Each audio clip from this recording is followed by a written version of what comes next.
Hello everyone from Geneva WHO headquarters. Welcome to this regular COVID-19 press conference.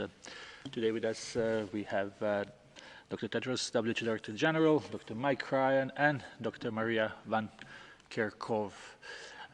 Before giving the floor to Dr. Tedros, just to remind you that we are sending you a number of press releases from the headquarters, but also from our regional and country offices, so you get to know what WHO is doing around the world. As always, we will have an audio file available immediately after this press briefing and transcript probably tomorrow. I will give the floor to Dr. Tedros for his opening remarks.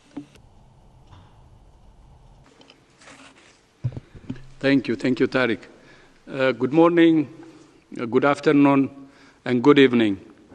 Some countries and communities have now endured several weeks of social and economic restrictions. Some countries are considering when they can lift these restrictions.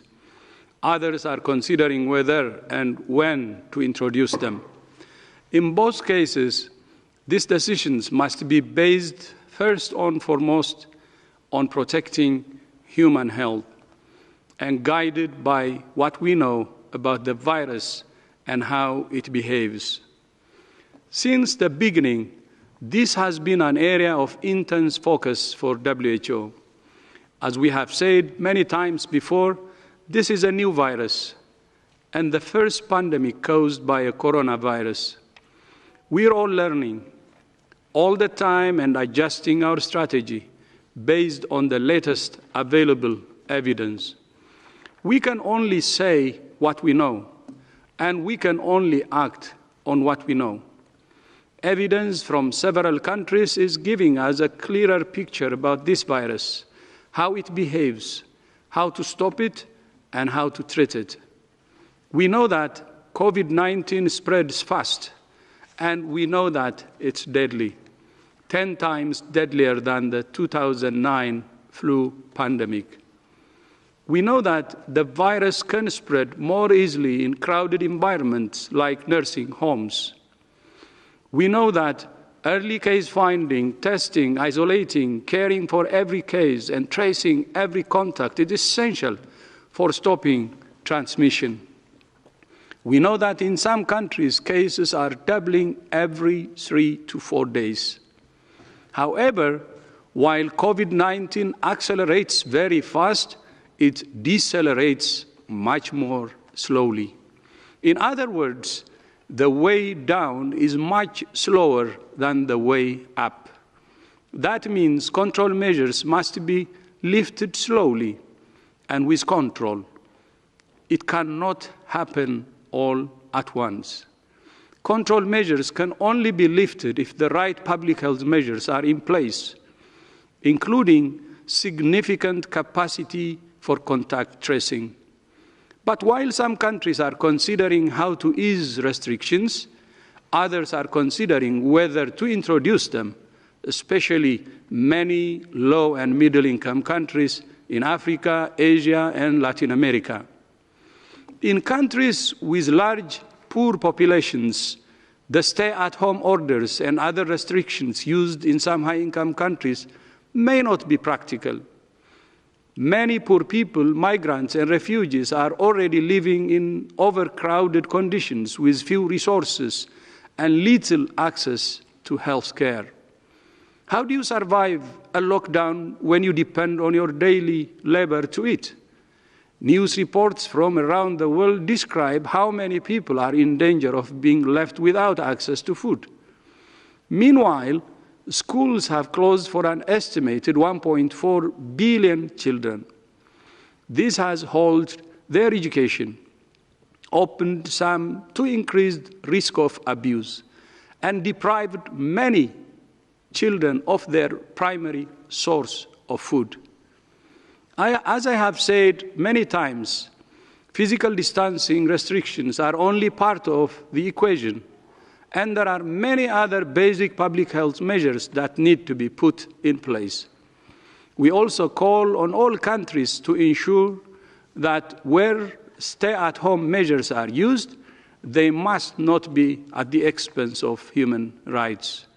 Each government must assess their situation while protecting all their citizens and especially the most vulnerable. To support countries in making these decisions, WHO will tomorrow be publishing its updated strategic advice. The new strategy summarizes what we have learned and charts the way forward. It includes 6 criteria for countries as they consider lifting restrictions. First, that transmission is controlled. Second, that health system capacities are in place to detect, test, isolate, and treat every case and trace every contact. Third, that outbreak risks are minimized in special settings like health facilities and nursing homes. Fourth, that preventive measures are in place in workplaces, schools, and other places where it's essential for people to go. Fifth, that importation risks can be managed. And sixth, that communities are fully educated, engaged, and empowered to adjust to the new norm. Every country should be implementing a comprehensive set of measures to slow down transmission and save lives, with the aim of reaching a steady state of low level or no transmission. Countries must balance between measures that address the mortality caused by COVID-19 and from other diseases due to overwhelmed health systems, as well as the social economic impacts. As the pandemic has spread, its public health and socio-economic impacts have been profound and have disproportionately affected the vulnerable. Many populations have already experienced a lack of access to routine, essential health services. Our global connectedness means the risk of reintroduction and resurgence of the disease will continue. Ultimately, the development and delivery of a safe and effective vaccine will be needed to fully interrupt transmission.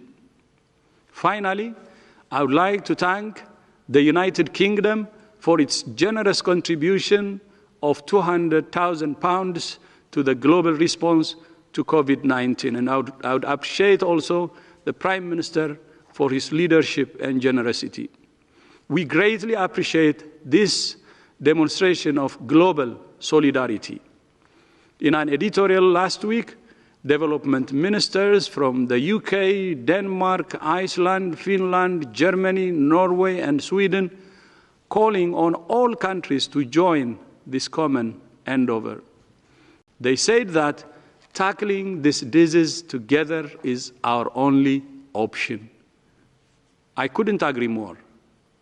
The way forward is solidarity. The rule of the game is solidarity. Solidarity at the national level and solidarity at the global level. I thank you. Thank you very much, Dr. Tedros, for these opening remarks. We will open the floor to questions. We will ask journalists to be short and ask only one question, so we try to get as many as possible. And we will start, if possible, with Jamil.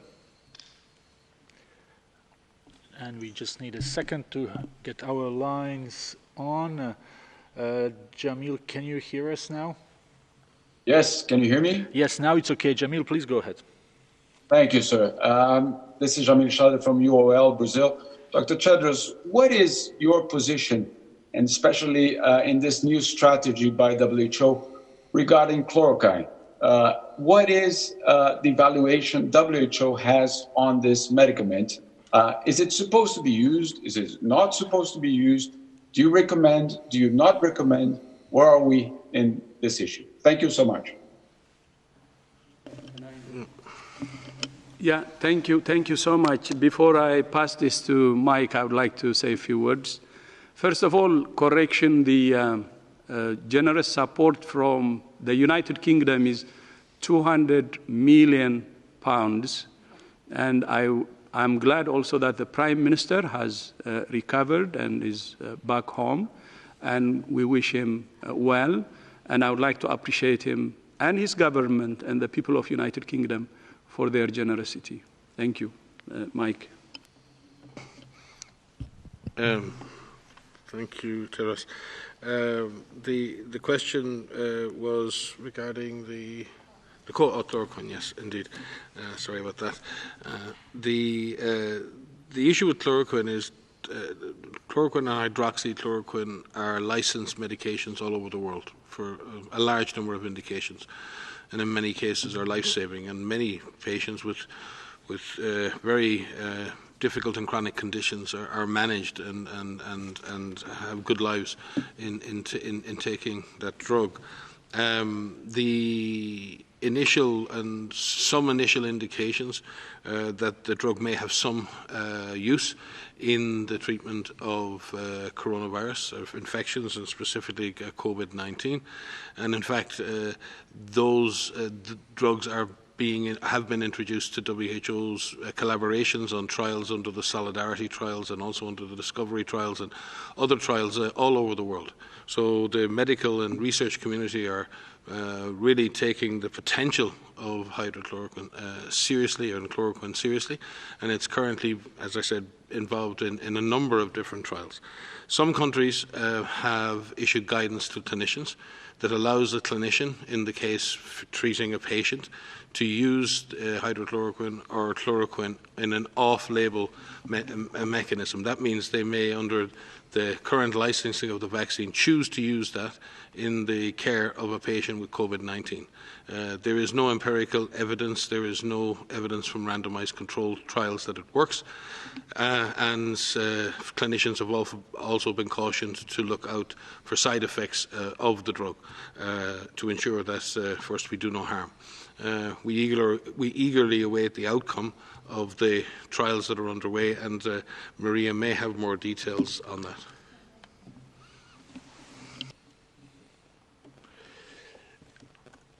Okay, thank you very much. Thank you very much. So we will go to India today.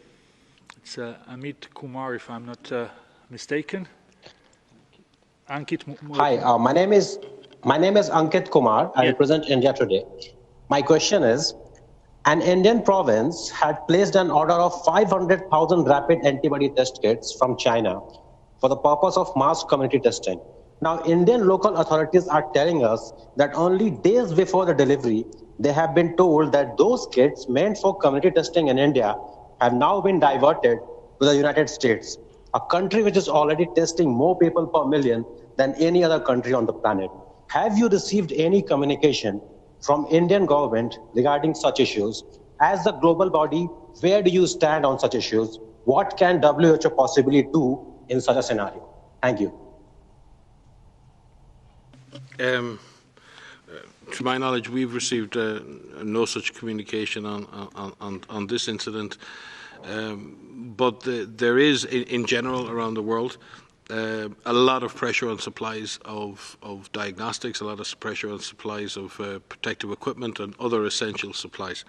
And it is really important that everyone remains disciplined in this process, and that we don't allow a market that's already failing to fail entirely. Now, in that regard, WHO, and the Director General announced it on Friday, has been working over the last months with other agencies inside the United Nations and other multilateral organisations to create a global supply chain process, a task force that tries to bring together procurement, allocation and supplies around a set of essential products like diagnostics, protective gear, oxygen supplies and ventilators and other important support equipment. We have produced a global catalogue for that equipment and are endeavouring to work with our partner agencies and donors to do bulk purchasing of that material in order to distribute that in a more equitable way around the world. But that doesn't fix the market problem. That could allow us to ensure that all countries get a minimum supply of essential goods or essential supplies, but it in no way can fix what is a global failure in markets and competition between countries, whatever those countries are. Our competition within countries, for that matter, for materials, only drives prices up and leaves a situation where people who need stuff may be without it. But I'm not aware of the particular incident that you referred to.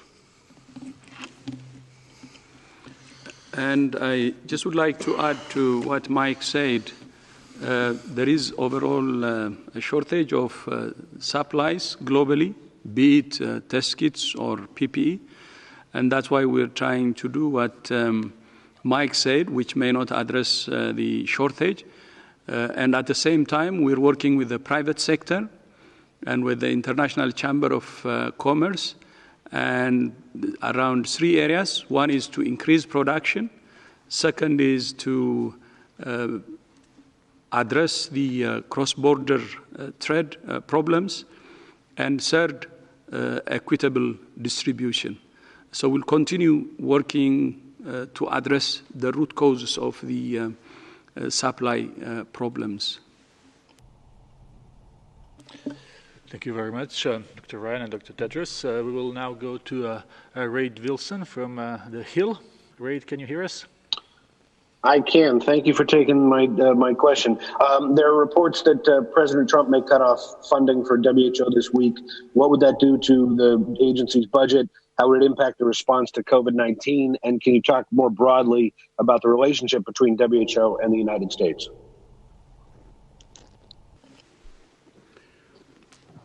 As you know, the United States is actually the largest contributor to WHO. And I have met President Trump a number of times before, starting from 2017. And recently, we had a call conversation 2 weeks ago. And what I know is that he's supportive, and I hope the funding to WHO will continue. And the relationship we have is very good, and we hope that this will continue. Thank you very much. Let's go to Agence France Presse, Nina Larsson. Nina, can you hear us? Yeah. Hi, thank you for taking my question.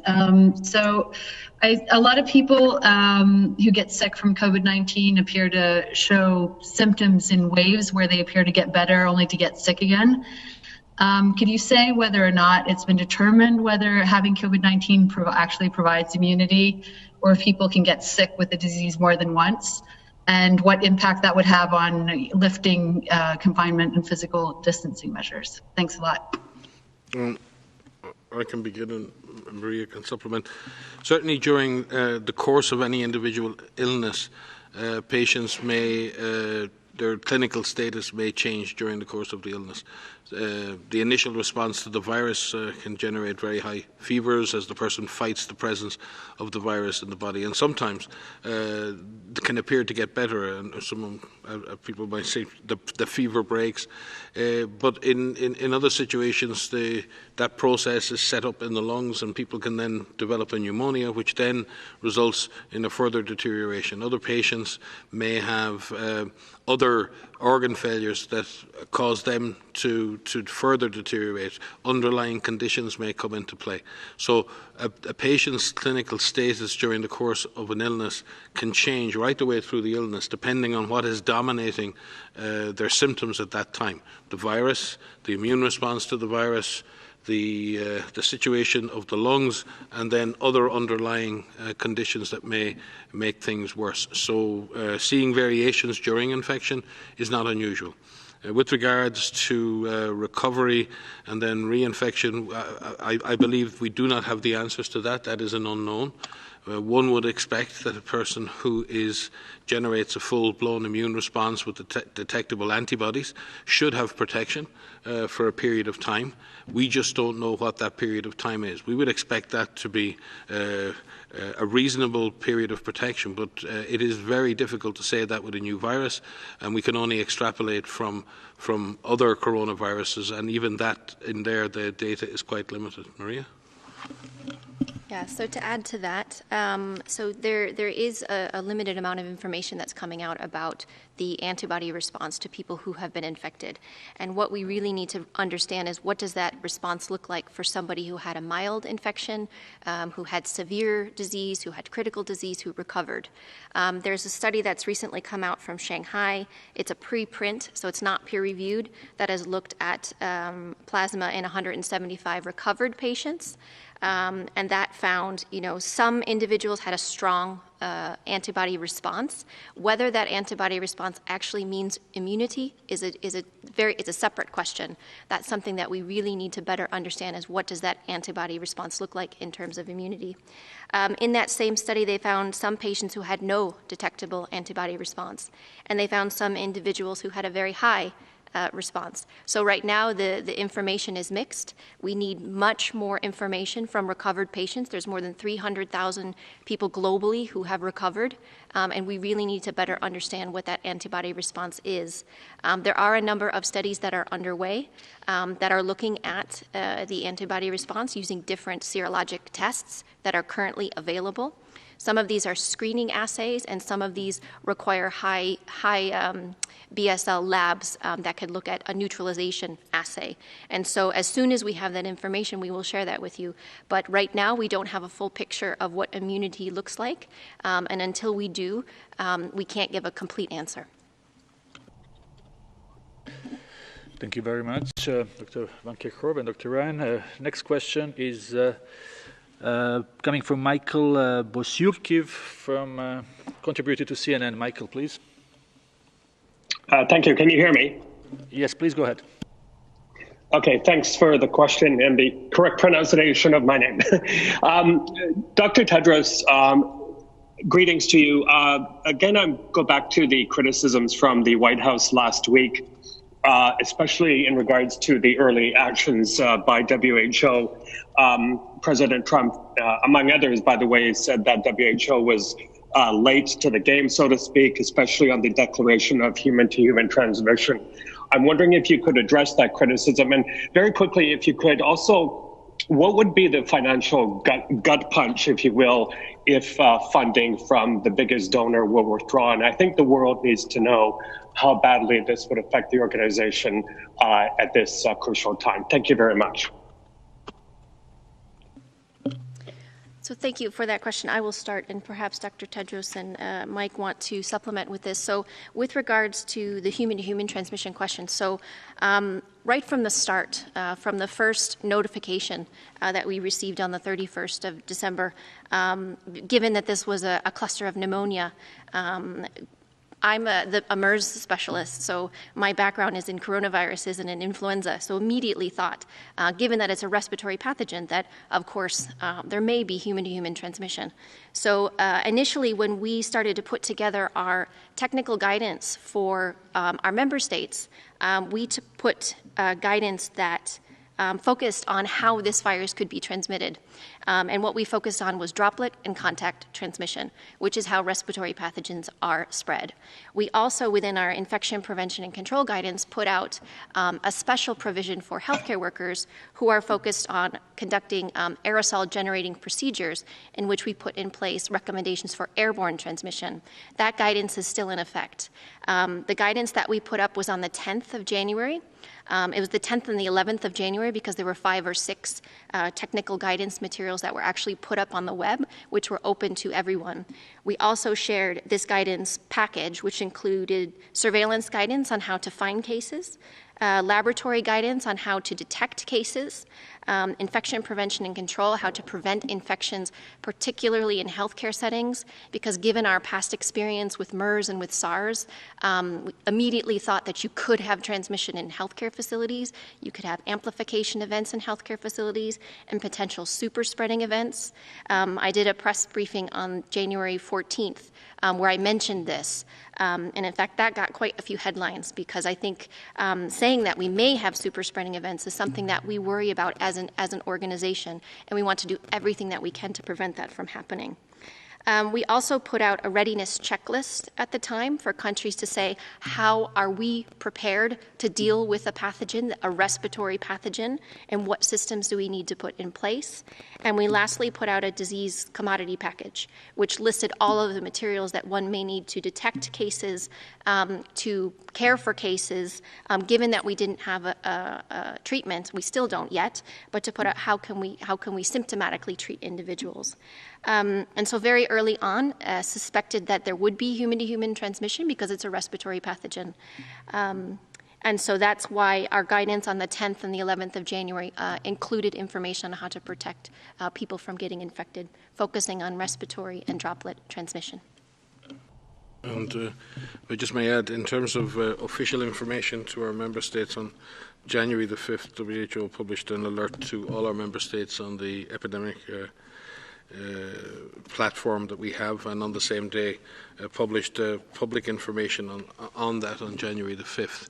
And very prudently on January the 7th, CDC established its incident management system in response to that, and subsequently put out a health advisory, I think, to all frontline public health and health staff in the US, which again, like Maria said, detailed the procedures for investigating cases, including droplet spread precautions and the mechanisms for investigating and asking all physicians and frontline public health workers to report any cases meeting the preliminary case definition.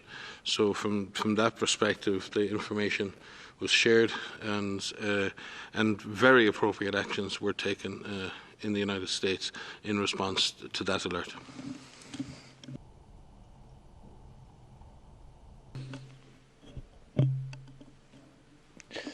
Thank you very much. Hope this answers the question. We go now to Kimberly from Time. Kimberly, can you hear us? We will try one more time. Kimberly from Time. I'm here. Thank you for taking my call. Apologies for my inept action with Zoom. I wanted to ask whether China has yet given the WHO the DNA samples from the original outbreak, as well as explained on what date it concluded that there was indeed human-to-human transmission. And also, has it done enough in terms of virus sharing as of today? And what assurances has it given you that it will share in the future? I can start. And so I believe, I have to go back at the timeline, but I believe there were some suggestions of human-to-human transmission in mid-January.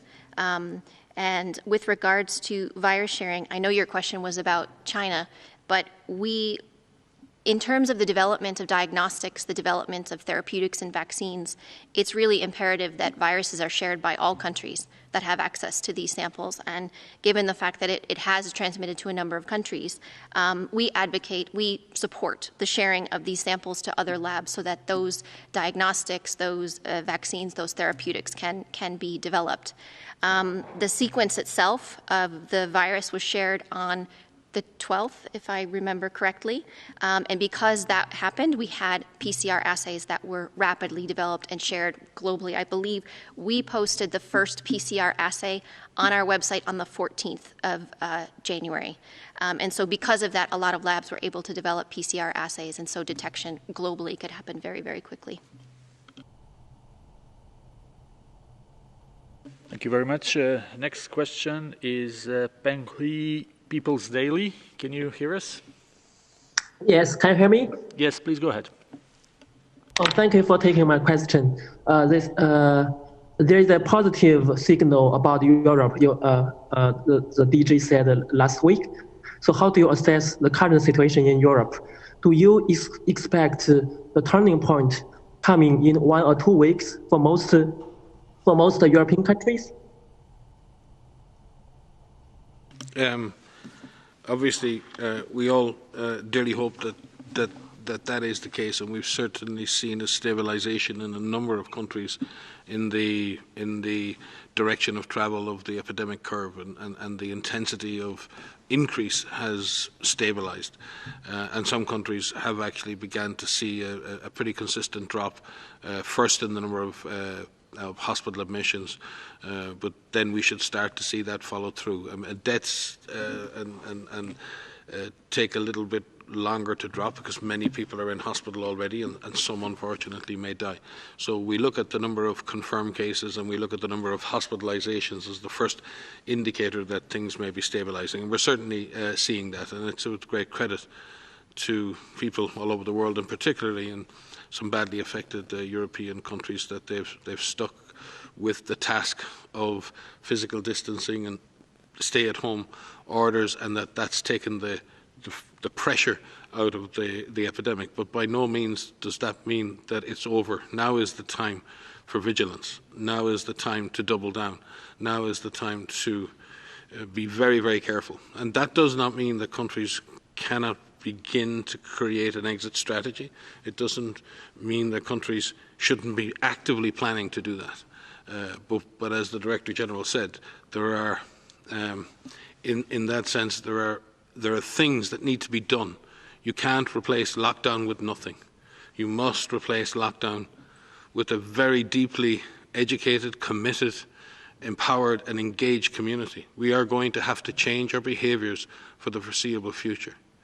And we've seen a huge embracement of that by people. And in the vast majority of cases, that has not needed to be enforced.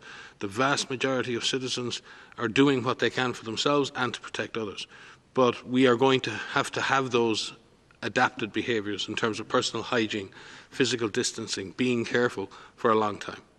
So the base of moving out of lockdown is communities on the alert, communities aware of the risks, and communities taking action, continuing to take action to protect themselves and others. That needs to be backed up with a way of finding the virus. At the moment, everybody is suffering because everyone has to be separated. That's because countries don't know exactly where the virus is. The only way to get out of this is to find the virus. The only way we find the virus is to identify those people who may be infected and test and isolate, find contacts and quarantine contacts.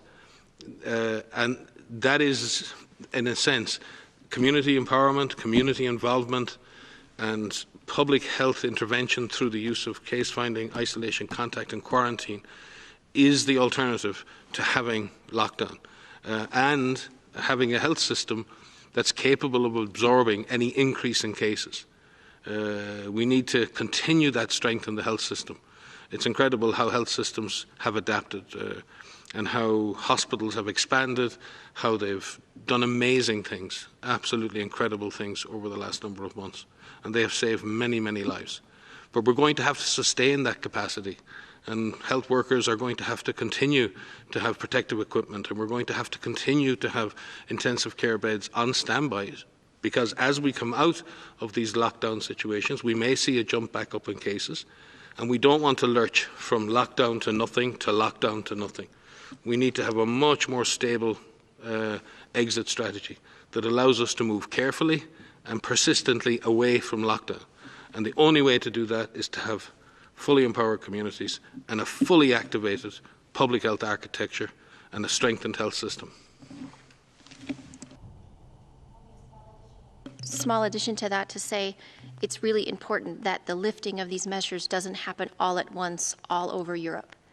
And we completely understand we're in the same situation, the desire to want to release those and get people back to work and kids back to school and all of that. But it's really important that it's not done all at once. Because if the systems are not in place that has just been outlined, if the systems to identify where the virus is, to isolate cases, to find the contacts, to treat the cases, to have the beds free to actually care for patients, then you're going to be overwhelmed again. So what could happen is if they're lifted in certain strategic areas, maybe where there's lower incidence, and if that can happen slowly, then the system can divert where it needs to go to be able to quickly identify those cases, while other parts of the country may still have those restrictive measures in place. But it does have to happen slowly. It does have to happen in a very controlled manner, and it is important that the community understands this, because it may be a little bit longer that you have to remain at home or you have to work from home, or schools may need to be closed. But again, this is temporary.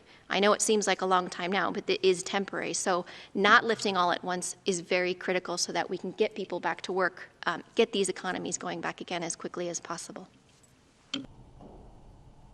Thank you very much. Now we will go to Morocco. Mr. Mohamed Ashari from Morocco Media News. Mr. Mohamed, can you hear us? We will try to establish the line with Mohamed from Morocco. Can you hear us? Yes, I do. Please go ahead. Can you hear me? Yes? Yes, we can hear you very well. Please go ahead. Okay, thank you very much. Thank you very much for giving me a chance to say my questions. Actually, I'm talking especially about Morocco.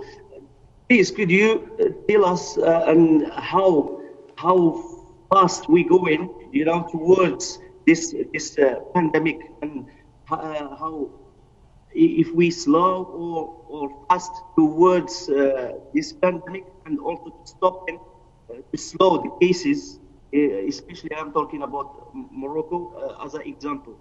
Thank you very much. Thank you very much, Mohammed. The line was not the best, but we understood that the question is about situation in Morocco. So I will see if Dr. Ryan could say something about it.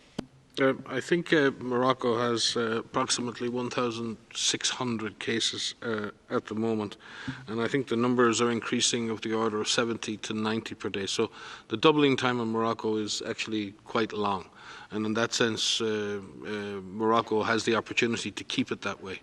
There have been 76 deaths, unfortunately. So mortality is reasonably low. The epidemic curve is relatively flat, but that can change at any time. We've seen this in country after country. Countries go along with a small number of cases, and then it reaches a certain point and that curve takes off.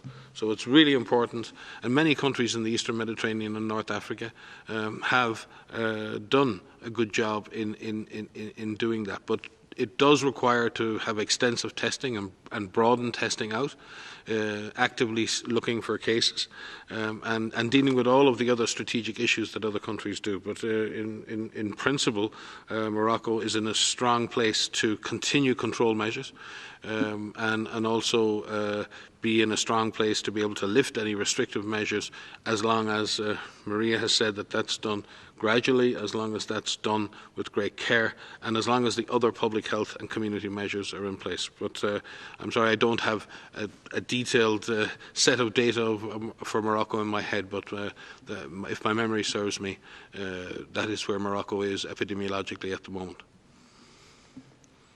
Thank you very much. Hope this answers the question from Morocco.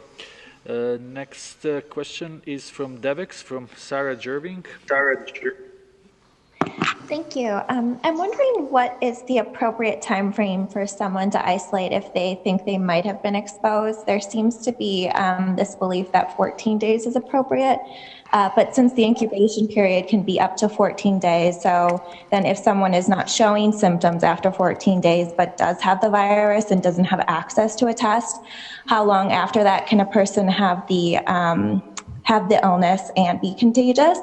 And then in terms of the reactivation in people, based on your previous response, is it possible for the virus to be latent in someone, or are we talking about reinfection?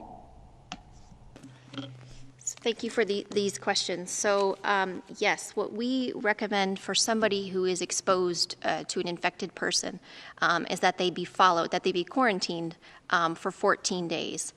Most people who are infected with COVID-19 will develop symptoms within 5 days. That's the median time, 5 to 6 days. But it goes up to 14 days. So 14 days is a good marker. For individuals who are infected, your question was how long can they be contagious? And that's the right question, because when we actually test people who are infected with COVID-19, they have this molecular test, a PCR test, and they can be PCR positive for weeks. But that doesn't actually mean that they're contagious for weeks. So what the PCR does is it measures fragments of the virus, parts of DNA of the COVID-19 virus that is detectable through this molecular test. But it doesn't actually mean that you're contagious for that long. What we've seen from some preliminary studies, and I'm referring to a study from Germany, is among some mild patients, I believe it was 8 or 9 mild patients, that they could find live virus for 8 or 9 days after symptom onset. What we need is much more data from countries to actually be able to say how long is someone contagious. And so right now what we have are these PCR tests which suggest that people with mild disease can be PCR positive for 2 to 3 weeks. What we need to understand is out 2 to 3 weeks, are those people still contagious? And so again, this is another example where we don't have the full picture, but there's a lot of studies that are underway to give us those answers. And so we hope to be able to get back to you with more details on that as soon as they're available. On the issue of reactivation and latent infection, I mean, there are many situations, particularly in viral infection, where someone doesn't clear the virus entirely from their system. It can happen in the case of immunocompromised people who are sick for other reasons, and then the virus can come back and attack the person again, and that's sort of seen as reactivation. It's not that it's usually that the virus was never properly cleared. There are other situations where someone clears the virus but develops a secondary infection, a secondary bacterial infection. Often in influenza, for example, it's not the influenza infection that causes the problem. It's very often the secondary bacterial pneumonia. The damage to the lungs and the inflammation creates, unfortunately, an opportunity for bacteria that are normally non-pathogenic, they're all over the place, but can actually exploit the fact that the lungs are weakened. And you end up then with a very high fever again and very sick, but you're actually not sick with the virus, now you're sick with the bacterial infection. So there are many reasons why we might see reactivation of infection, either with the same infection or with another infectious agent. The issue of long-term, I think, transmission has been dealt with by Maria. There will always in health be exceptions. There will always be individuals who may transmit for longer. There may be individuals whose incubation period may be for longer. It may happen. There are outliers in every walk of life. We all know people who are given a year to live because of a cancer diagnosis and they live for 10 years. That doesn't mean that everyone with that diagnosis lived for 10 years. It means one person has lived for very much longer, but on average, this is how long people survive. And I think we need to look at that. These are averages, and then we look at the range around the average, and we try to explain that this is likely where the longest or the shortest incubation periods are in reality. But there will always be a chance of an outlier. And I always say we need to study the outliers. We need to study those who transmit for longer. We need to study those who don't clear the infection properly, because these are very significant events. But we also have to be able to make good public health policy, and we have to try and make the best possible estimates of what is a reasonable incubation period that incorporates the vast majority of people, and reasonable transmission periods that incorporate the vast majority of people, and at the same time look at outliers, examine them, why they're occurring. And that is the work of science, and in the end, you've got to translate science into policy. You've got to translate all of that data into a rational policy that can be implemented for public good. Our policy actually is. It may be helpful. And this is based on the science that we have. So what the WHO recommendations are is for someone who tests positive for COVID-19 with a PCR test, what we recommend is to be released from either hospital or from home isolation is that their symptoms resolve and they have 2 negative PCR tests 24 hours apart. Now, we realize that that may be difficult in many situations where lab testing may be challenged for one reason or another. So in situations where tests are not available, if you have someone that's home that's a suspect case, that's a probable case and couldn't get tested, what we recommend right now is that those individuals are in home isolation if they can't be isolated in a medical facility until their symptoms resolve, plus an additional 14 days. Now, what we're trying to do right now is look at that 14-day extra period to see if that's something that can be reduced based on available data. Thank you very much. We have time for maybe another one or two questions. So let's go to Guatemala now, to Grecia Ortiz from Diario La Hora. Grecia, can you hear us? Yes, this is a question for Dr. Tedros. Many countries make the use of masks mandatory, including Guatemala. But what other measures must accompany their use, and what are the measures that you, as the WHO, consider vital or important?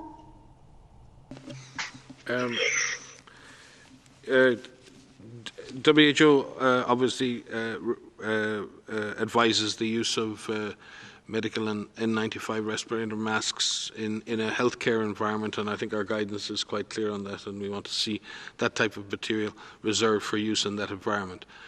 However, there's been a very healthy global debate around the use of masks more broadly, or face coverings more broadly at societal level. WHO has been clear that there is no specific evidence to suggest that a mask may protect you from infection, equally a mask may provide protection for others. If you happen to be symptomatic and coughing, it might stop you contaminating somebody else. There are a number of issues around the broader use of masks. One, in that it may divert mask use from the healthcare setting, and that's something that just cannot happen. There are issues around wearing those face coverings and disinfecting those face coverings and disposing of those face coverings or masks, and the fact that putting on and off those masks involves people often touching their face as well, and therefore it cannot be done outside the context of very clean hands and proper personal hygiene. And also, masks are not an alternative to lockdown. And we've said this publicly again and again. WHO will support countries who wish to implement a more broad-based strategy of mask wearing or face covering wearing on a broader basis, as long as it's part of a comprehensive strategy, as long as it's linked to the things we said before: community education, personal hygiene, a strategy to find, test and isolate cases. If mask use is added to that, then I think the WHO can see the value. But if mask use is used as an alternative to those public health strategies, if it's used as a reason not to do those other things, then we believe that is the kind of policy that's counterproductive. So we see mask use in the broader context of a comprehensive strategy, and in that sense we'll support member states who wish to introduce that, as long as it does not take masks out of the healthcare environment, and people know how to wear them, know how to dispose of them, and are doing all the other things that they need to do. Maria?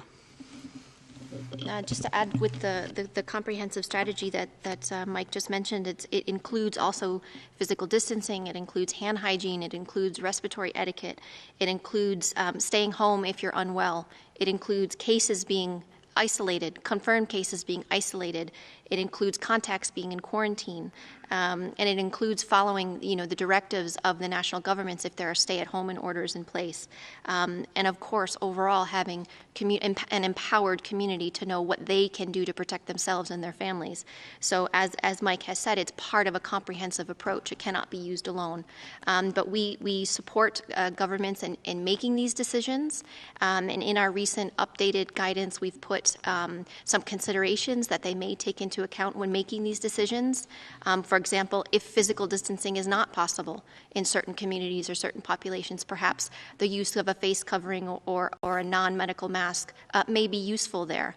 And so we, like Mike says, we support these decisions being made, but as part of a comprehensive approach. And if I could just supplement, one of the consequences we really don't want to see happen as lockdowns are eased, there is huge pressure on people to go back to work, to go back to school, to participate in daily life. I don't want to be the person at home with a fever and with a job to go to, where I can make a calculation that instead of picking up the phone and phoning my health provider or phoning the public health authorities and asking for a test and a diagnosis, that I think that putting a mask on is an adequate response to that situation. And that is something we really have to be careful about. you may be inadvertently sick, you may not know, but it's something we have to think about very, very carefully. And that's why everything we do in public health or in policy affects something else. So the pressures on people to go back to work are going to be very strong and very appropriate. But we don't want people having to make difficult choices and in some way think that putting a mask on is the same as staying home and reporting the fact that you're sick to authorities. Thank you very much. Let's see if we can take one more question. Stephanie from Reuters. Stephanie, can you hear us? Yes. Please go ahead, Stephanie. Yes. Thank you. Can you hear me? Yes, please go ahead. Okay, thank you. Regarding Yemen, please, I wondered what kind of data you're getting from Yemen. There was a case reported on Friday in Hadramaut in the south. I wondered what you're getting in terms of information on contact tracing. It appears that the neighboring provinces have closed the borders. So I wondered if you've had any suspect cases anywhere else in the cities of Yemen, Aden or Sana'a or Sada, and what sort of capacity does Yemen have or not have in terms of hospital beds, medical professionals, etc.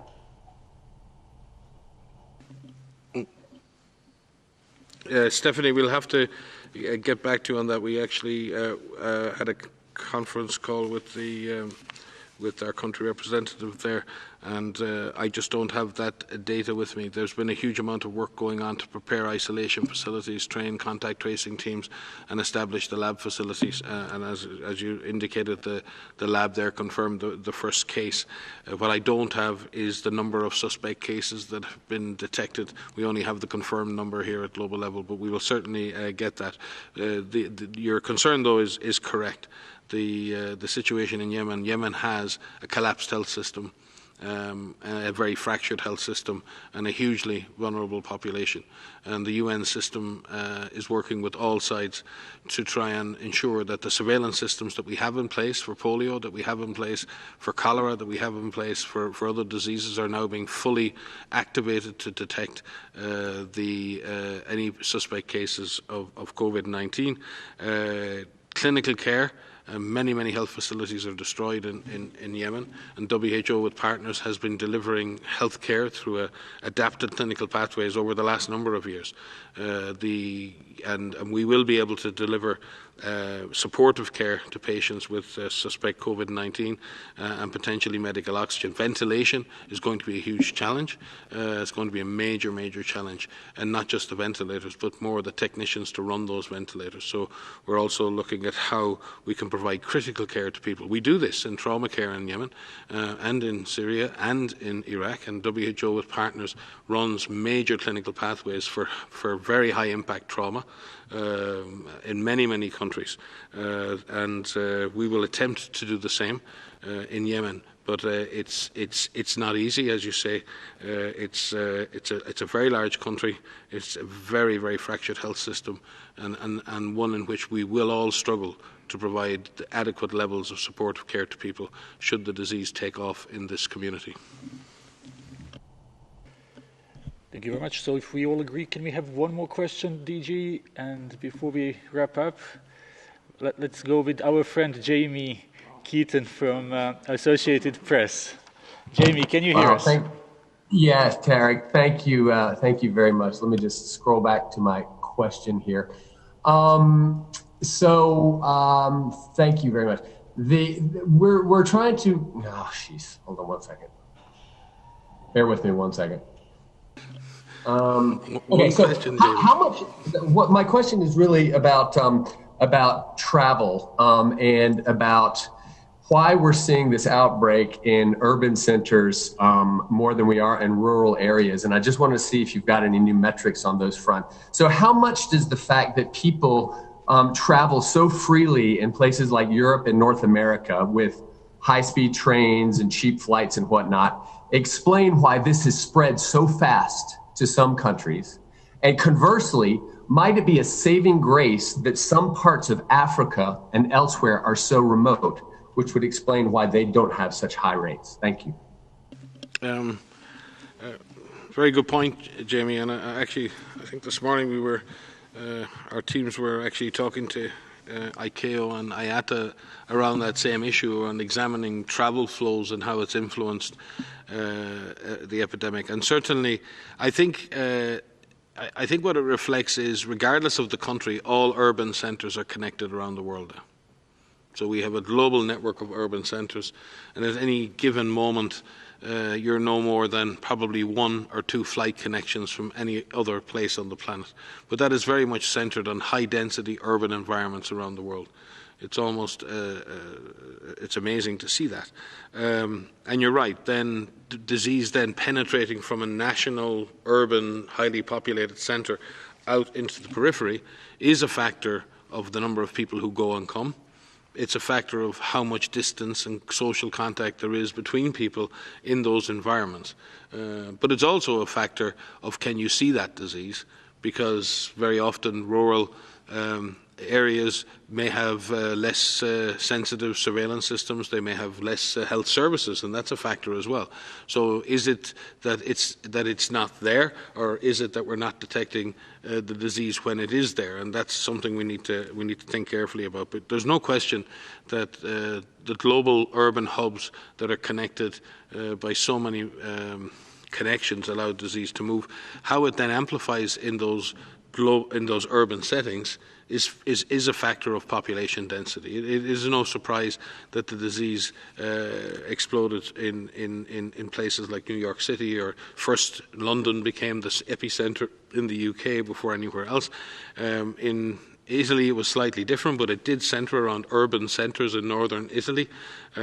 I think it was the same with in Spain and in other places. So yes, you are correct, and it does mean for the future that we really do need to look at urban health and public health in urban areas, and surveillance and containment in urban areas. Again, I've been positively surprised in many ways in that it's been incredible to see how urban populations have actually complied with and bought in to measures that you would not imagine people in urban settings would normally buy into. The idea that people in some of the most cosmopolitan cities in the world have really stayed at home, to me, is a credit, because you would have imagined that would have been much more difficult.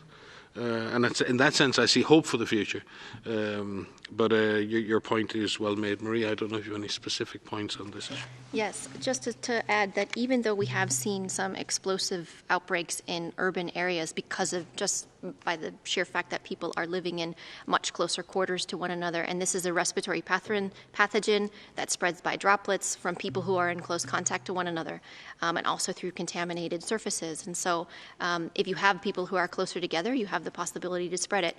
But it doesn't have to be that way. So we have seen some very large urban centers that haven't had explosive outbreaks. And the difference is back to this fundamental approach that we've been talking about, is if you know where the virus is, and if you are able to test those individuals, you can actually isolate them, and you can find their contacts, quarantine their contacts, and the virus doesn't spread. So just because it's an urban environment and just because a virus shows up in a very densely populated city, it doesn't mean it has to have an explosive outbreak. So there is the possibility that this virus can be controlled. This is the first pandemic in history that we are able to do this. And so it is really critical that even those initial cases that come in, anywhere in the world, and there's a number of cities right now, there are a number of countries that are still seeing low levels of cases, you still have the possibility to control this. And so the quicker that can be done, the more aggressive action that can be done as soon as possible, the better the chances that you will not see that exponential growth and that outbreak taking off. Thank you very much. We will conclude with this, and we will see you again on Wednesday. We will have an audio file sent to you, as we always do, in next hour or so, with other news from other WHO offices.